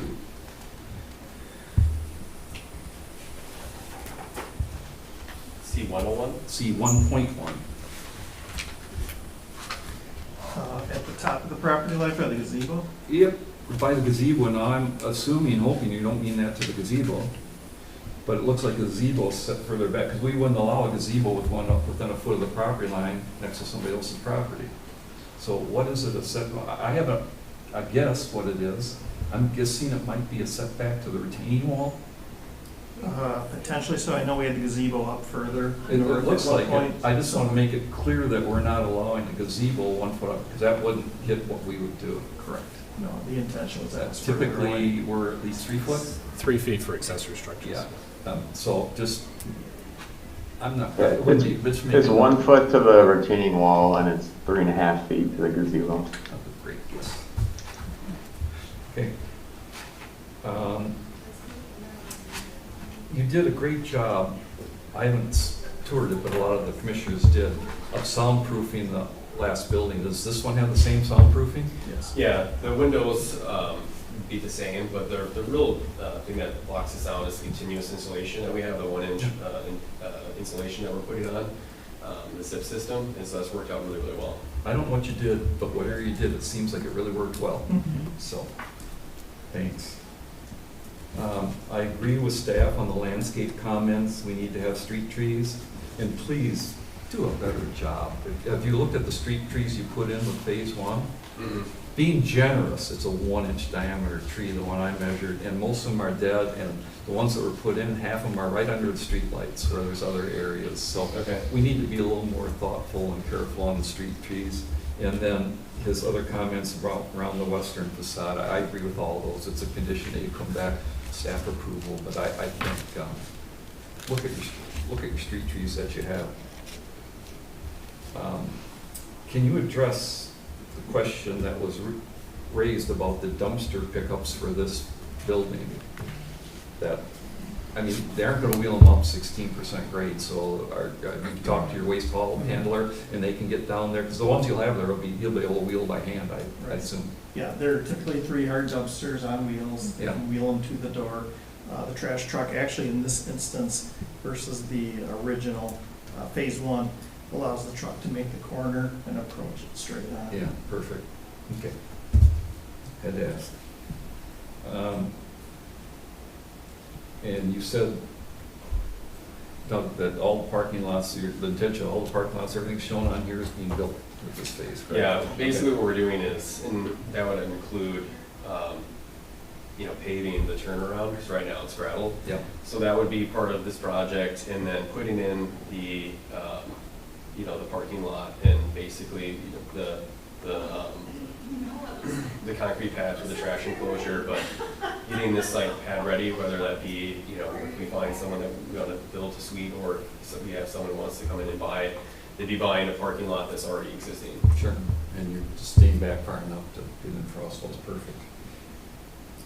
And I guess maybe my last comment, maybe not, is the loading area. The parking's hard, but right now your loading area is out in the street. And I assume this is like Amazon and things like that. Is there a package drop off in here, or do they have to make it up to every apartment? Yeah, it's package room. Yeah, we have a package room, office, exercise room, and community service facility office as well. But, if the truck wanted to pull in and then, park or back out, they could do that. Or if we don't do this sort of hash line, I think you could also add like a no parking, a couple of no parking signs or some sort of signage there that makes sure no one parks right there. Yeah, my biggest concern was that they'd sit there and have to run up, but you have the package drop off and everything. Yeah. So Amazon would be there for a short amount of time. Somebody's moving in or out, there'll be a moving truck there for a while, and that's just life. Mm-hmm. So at least you're not on Monona Drive, you have somewhere to park. And I guess just for this, we talked about the parking, and we've talked about it ad nauseum in the GDP. We have it here, but just for the record, they show the 68 stalls, but we also should really be adding in the 9 that we have that are shared parking right next door, because that's a continuation of this lot. So, I have it read that we have 77 stalls compared to the 89 required. That'd be 76 once you readjust it. And we have a parking agreement for another 11 stalls next door. So I just think for future reference, if somebody's looking at this, it makes a lot more sense, and you can show where we're covered. And we're gonna learn. We're gonna learn, hopefully, before you build your commercial project, how much that parking really gets used. Mm-hmm. So, okay, thanks. Great. On that rendering there, it does show that there are street trees, but then they're not on the landscaping plan. So I do agree that putting some trees there, and then it makes sense to not have it in the parking lot too, because they're right there, right next to the parking lot. So adding in some trees, and then the second, you're putting in that parking lot, but like the second bump out, that's a little bit down. It's kind of in the middle of the. Right above the driveway? Yeah. This one? Yeah, right above that. This one. Yeah. So are you putting anything in there now, or are you going to wait to do that? I didn't see it. Maybe it's there. Maybe it was in there. Nothing shown currently. I think we were holding off on that, thinking that was a separate site. And would be Okay. landscaped once the Okay. development was in place.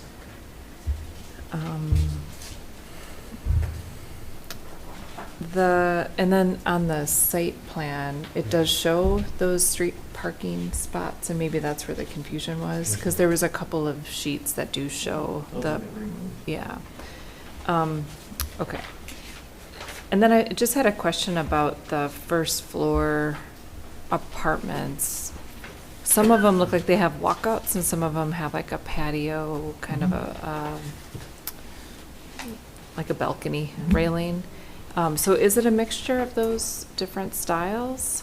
Or are those just exit doors that I just You're probably misinterpreted? seeing exit Okay. doors primarily. Did you put any consideration into having them be walkouts so that somebody could potentially just walk out of their apartment and be outside without having to go through the building? We have looked at that and have done it in the past on others, typically not with 55 plus. Sean, I don't know if there's a benefit one way or the other for the development team. I mean, if we can get some of them, it's a lot of sidewalks That's true. connecting. you know, I was would just curious. someone- Typically then, who's responsible to kind of shovel that front entrance and maintain that versus just having a balcony? We haven't, done it too often on a senior development.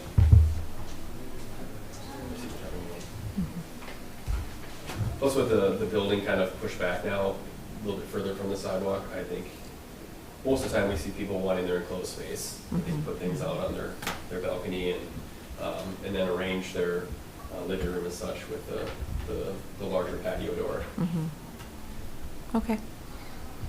I was just curious, because for me, I would like to have the easy access to outside instead of going through the building, but I mean, it looks nice. I like the way it looks. I think you did a good job with that. And let's see.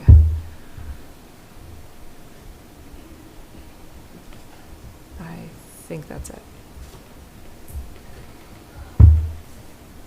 Okay. I don't think I have anything to add to what's already been mentioned. I also really appreciate some of the changes and certainly appreciate the energy components.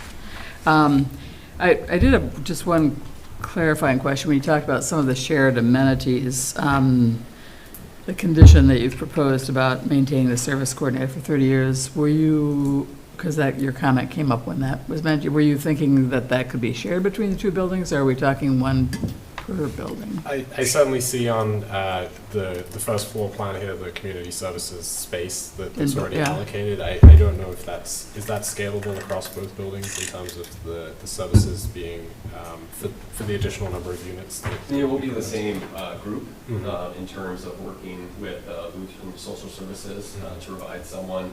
But the properties, they live on their own, right? So, Right. You know, it wouldn't be a situation where we can claim that there's services at this building, but they have to walk across the street. So they have to have the same amenities, you know, someone who's in that office, whether it be supportive services or management. So we're building these to be individual buildings, and that's why we have those rooms there. Right. So it's not Okay. something where, you know, we were gonna build this with no office space or anything like that. Right. Say, hey, you just have to walk across the street. So your plan is to have manage it. separate people for each, yeah. It could be a Part of our shared, you know, okay. shared folks, but again, they're different, there are different ownerships. Right. You know, different tax credit investors likely. Okay. And so they have their own spaces for that inside the building. Okay, as long as there is some dedicated service. Okay, all right. I think that was all. Oh, and I guess the other question, the police chief also raised the question about possibly security cameras on the south side. Is that something you've considered, or in addition to the Absolutely. lighting? We Okay. have cameras. Yeah, out now. Yeah, on all of our properties. It's just, you know, it helps when, you know, things pop up that you're able to, you know, these buildings are very expensive, and we want to, you know, make sure, even whatever the use is, you know, Right. if you're putting this much investment into the building, you want to make sure you have security Security, cameras to make sure, you know, something happens that we can figure out the cause of it. Okay, And we always will put in security cameras or the garages anywhere. right. You know, who hit the garage? Well, let's look and Right, see. there you go. It happens, so. Yeah. Okay, thank you. That's all. Rob? Building's looking really great. I like the way it's coming along. I don't have a whole lot to add here, but bear with me while I scroll through my markups here.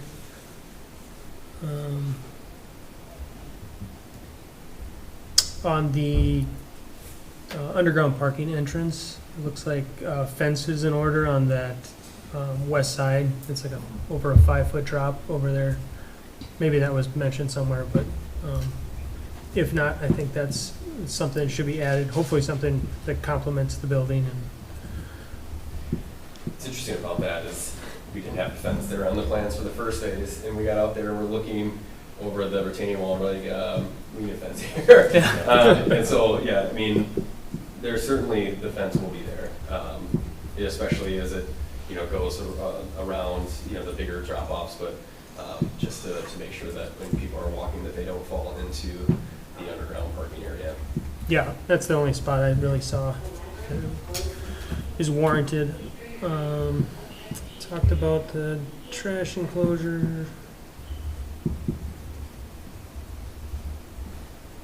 The landscape plan, some of this was already mentioned. I think there's room for the addition of trees, especially looking at the code. and the formula they have there. Getting some more canopy trees in there would be good. The minimal landscaping on the west side of the building is kind of floating in space in the landscape plan here. I'm not sure, something got messed up with the drafting there. And then my biggest question is the north side of the building there, they're showing some shrubs in the concrete there. And in some of the visualizations of the building of that entry, it shows some concrete cutouts with planting spaces. I'm just kind of curious what the plan is for that hardscape up there. And if there is indeed going to be landscape cutouts or... No, there's parking beneath that portion of it all, so Okay. those will either be relocated or potted. Planters? Might be kind of nice, some larger pots there. And then, I don't know, there's some shade structures to make it a little more inviting would be good. No,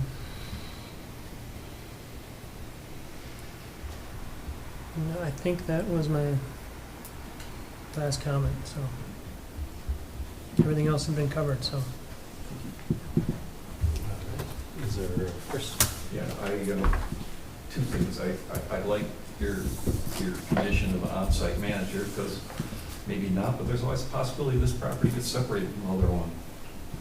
And then when it's different ownership, they're, just have to make sure both of them have on-site managers. And then my biggest comment I had, and I don't know how I forgot it, I think it needs some more brick. I think a few vertical elements of brick, there's nothing on it. I think from an architecture standpoint, you know, having the first level of brick looks really nice. I think it complements, you know, the building that we're doing next door. And brick's a lot more expensive, and we're putting a lot more money into our sustainability components of the property. So I think we have a really nice looking building with the brick the way it is. And that's kind of why we left it there at the first elevation. And this style has definitely fit in well with a lot of other buildings that we developed. We did bring the brick up on the other building, but chose purposely to leave it this way for many different reasons. I think other building, though, it really shows you, if you can show a different elevation. One of the first ones we have is you see this building next to the one they did before with a vertical element on it, and it's, to me, it's night and day. Yeah, I mean, it certainly has a look. This one. Yeah, it shows the two of them side by side. It's a great example of with and without that vertical element. There you go, right there.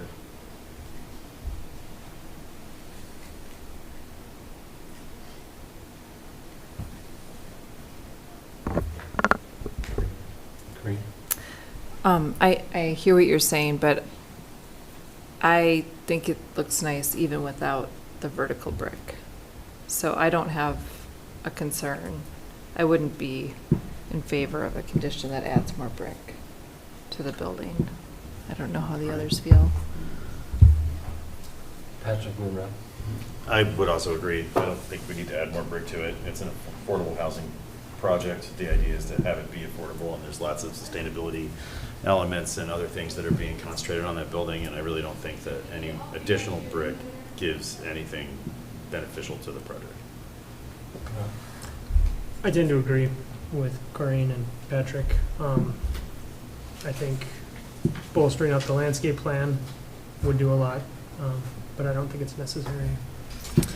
We did, for our first stage, we worked with the Dane County Tree Collaborative, and we were able to give up 20 trees, 20 plus trees, and I've reached out to them as well. But even if they're, I think they'd be willing to work with us again here, and which would really allow us to, you know, add a significant number of trees to the plan. But either way, we'll be, you know, going back and adding a lot more trees, including street trees. Great.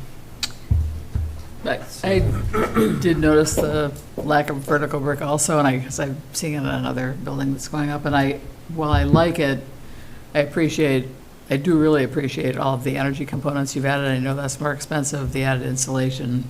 And I think that with the addition of trees, I also would not want to see it be a condition, I guess, because I think it does look nice. So other ways you can enhance the look is with landscaping and adding some, and maybe some slightly larger trees, as Chris noted, would be helpful. But I think it's fine. I guess I don't see it as a huge compromise to not have vertical brick, given the rest of the things that you've done with the building. Chris? Number one, message received, thank you. And number two, you talked about working with people that helped with the trees. The trees on your site are much nicer than the trees in the terrace. Okay. Somebody else did the terrace trees. I did, it's night and day. The ones on your site know if- are bigger, healthier, everything about it, but the ones in the terrace, you look at them when you drive by there, they're just, It's funny that I remember a lot of details, like more so about these buildings than my children at times. My wife gives me a hard time on that, but I don't recall if we put in the trees that Parisi did with the drive. you're just gonna smile when you look at them. Yeah. Well, that's also something we can address too. Yeah, when that we, would be, get I back out can't there. do it a condition here, it's a separate project, it'd be something that Doug would be doing a follow-up and say, hey, your trees. Yeah. So, What happened to your trees? Yeah. Any questions that you guys have for us? No, I mean, in terms of the conditions, it's unusual to see the requirement for on-site management and service, but we're gonna do it anyway, so it's not like I have an argument to take it off. So no, I have no questions. Right. Is there a motion? I'll move approval with findings of fact as written by staff, conditions 1 through 12 is written by staff, condition 13 add in that it's a shared partner agreement with both the project next door and the commercial project. And conditions 14 through 20 is written by staff, condition 21 that the revised lighting plan come back for approval by staff. Condition 22, that the resolution of the CSM required by a GDP shall be required for this permit with approval by staff. 23, that the cameras as requested by the police chief are installed at that south end of the building. Condition 24, the parking lot revisions that we've talked about tonight is approved by staff. That's it. Is there a second? Second. All right. I just had a clarification on the CSM proposed condition 22, please. I wrote it that way because you may or may not do a CSM, but it was a requirement of the GDP. So the way I wrote it was a resolution of that that requirement. A approved by resolution, staff. okay, got it. I think I said it that way, resolution of CSM required by GDP, which means your resolution might be a property line adjustments, whatever staff agrees to, but it has to happen. Thank you. I have a question. You made the comment about the conditions 19 and 20, which are about maintaining on-site manager for 30 years and the service coordinator, and that's not typical. And I've been on the commission for a little while now, but I'm still learning.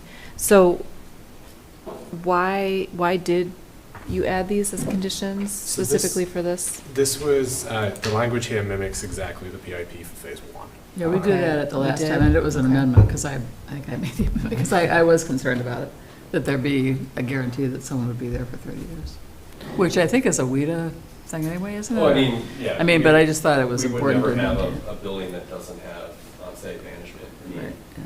So is it the service coordinator that's a little bit different? It's unusual to have a zoning requirement say that there has to be on-site management. And again, I have no issue with it because we're going to do it anyway. It's just unusual to see it. I guess I would question, are there other multifamily developments that this is going on to as well? Otherwise, it does seem unusual to put these on just certain developments, but not others, for zoning purposes.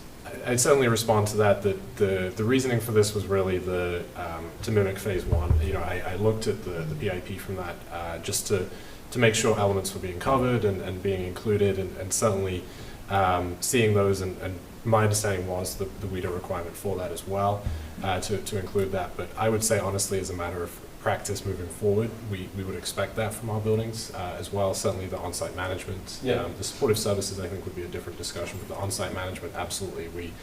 We see the need for that both from a staff level, from code enforcement, from all those elements that we absolutely want to see that, and unless it's really a very small community, maybe less than 10 units, I would say, we would expect that. So certainly moving forward, that would be policy. Or my suggestion to the commission that any multifamily we see have that just from an operations perspective as well. Okay. What about the service coordinator? Is that something that, I think that was a little more specific to the project, and again, I believe maybe a little more to phase one, that it was there was a veteran component and different applicants that may be eligible for the property. Was that I mean, correct? I will definitely say, I mean, there are certain things that we're committing to other parties. And so when I do work with communities, we'll talk about our commitments, and if that's something that's important to that community, they'll make sure that it's incorporated. So it's not strange in that regard. When we have made the commitment, there actually will be a certain number of hours of on-site supportive services for this project, where someone's in office versus, on a weekly basis versus, if it would something be, at lease up or quarterly or as needed, where that, services are available. This project actually will have, a certain number of hours of on-site supportive services. So I have no issue, and we make that commitment to WIDA as well for the tax credits. So it is a 30-year commitment. Okay. To do so, so it's not an issue. Thank you. okay, Chris? thank you for explaining. Condition for the service coordinator does say as needed. Yeah, it Various does, support yeah. services as needed is Right. in Right, conditions. 'cause you That- can't- That doesn't say you have to have someone there full-time. Right, exactly. So, And I think the on-site management is a real benefit to tenants as well, when you're talking a larger Yes. buildings like this. So It- I agree with you, we should require it. yeah. Certainly my experience working, overseeing code enforcement and just having that point of contact to be able to reach out to sidewalks being shoveled, packages, that kind of thing. It's a wide spectrum, and I would say, again, to the point of the zoning, that would absolutely be a part of any future as well. And I always look at sort of past approvals and just make sure that we're catching the language and making sure that it's reflective and consistent as well. All right, we have a motion and a second. All those in favor say aye. Aye. Opposed? Thanks, everyone. Thank you. Congratulations. 7A, there is no new business, so we'll go on item 8. This is staff report 1 through 5. Thank you. A couple updates for the commission as it relates to the comprehensive plan. The invites for the RFP or responses to the RFP and invites for interviews went out today. So we're working on that, hoping to have those interviews scheduled before Labor Day here. So that's moving forward. And just another element to update as well, the Joint Review Board will be meeting this Thursday. This did clear CDA, but there would be some boundary modifications to 3 of the newly created tax increment districts. And so that would be their second meeting, looking for formal approval of that. That would again modify some boundaries. Most notably, I would say, the inclusion of some more opportunity on Monona Drive, just south of the Bloom project. Based on some feedback from an interested developer there may be an opportunity for that. So that may be sort of causing some further development or interest in the future. All right. Thank you. B, questions that we all have. Just a quick question about the former Speedway. Do you know what's going on over there? So the permit that was issued, the building permit that was issued, was just for the work that you have seen. Okay. So for the kind of deconstruction rather than any reconstruction, I will be reaching out to the responsible party on the building permit just to kind of check in and see, but we have no future plans at this point for that. Okay. Do you have any update on the apartment building that's slated, the one near San Damiano, near the retention basin, Damiano Drive? Is anything happening with that, or? Recently, I did receive some correspondence on that. There's some back and forth about some revisions to the plans and sort of the review process for that, but also they've been working quite a lot on the improvements in the drive, I think the grinder, there were a couple sort of elements that were needed as part of the underground infrastructure to go in there. So they've been working on that, but certainly efforts are slower than maybe we've seen elsewhere. But the conversations continue on that. Yeah, there were a lot of requirements. I also had a question. cut a tree down like almost a year ago now, and it's still there, and it's sort of unsightly. Mhm. I mean, it sort of sprawls across the drive, now that there's some growth up around it, but it's really evident, and Sure. it's the kind of thing where if they'd cut it smaller and pull it to the curb, maybe it would have been picked up, but it's just close enough to the drive that you see it, but, Mhm. so, yeah. I can take a look at that. Yeah. Thanks. I had a question too. I was also wondering about that. Yeah. Just ugly. But the fence at the new cafe, that was Oh, gonna yeah. get painted. It all looks so great, and then that fence. Yes, is I still noticed that too, because they've done such a fabulous job with the building. I'm still working on a couple punch lists on those, Okay. so that is certainly included as part of that, Yeah. but I appreciate it. We could all just get a paint. That's right, true. Well, speaking of that, someone also asked me about our stone signs that have the names, the street names, that look like they needed to be painted again. Some of them are fading. Is that on somebody's radar, or? I believe that would be Public Works. Yeah, it would be, yeah, I So would I think, will, yeah. I'll reach out and Yeah. and put that on the radar. Yeah, because they do look really nice, but they're starting to fade. If you could, Jake, to get his community volunteers to go in there, Well, just repainting that black and then. Actually, that's what this person Adopt who the was sign. commenting to me about, it said we could just get some Adopt the volunteers. sign. It wouldn't take Read much, it, it's just yeah. a little black paint I didn't know and if those little that- beat out areas. Yeah. No, I will pass that on and share that with staff. Thank you. Rob? Yeah, just the Slindy projects, both the bowling alley and the executive storage. Yes. Yeah, that too, yeah. So I've been in contact with the applicants for both as it relates to the certified survey maps that were recorded. They did have, and they do have a time limit and an expiration on those. So the CSM for the bowling alley site was recorded, the street and then sort of the division of those. It was not recorded for the storage. They both had similar dates, I think within a month of one another. So at this point, I would say the more likely of the projects is the bowling alley rather than the storage. They are in conversation with the CDA, and I'm expecting them back in late August here this month to continue that. I think I had shared that there was new partners interested in working with the Slindys on that, and potentially to kind of shake that loose and begin the movement. The proposal in front of CDA right now does include an increase over the GDP, so it would require further Plan Commission review.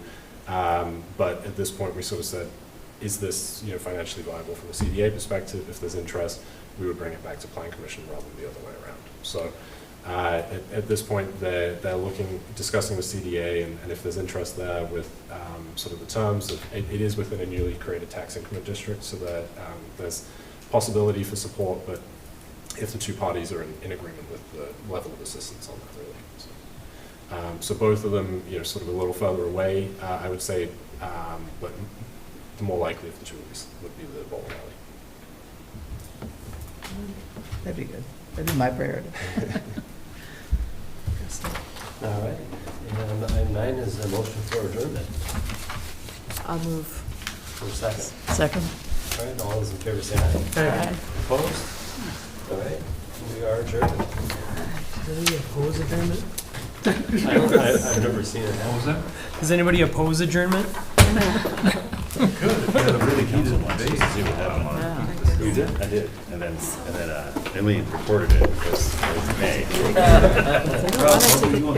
No, I know. I think we're just under. When we barely. What did you pick? Official. 55. 55?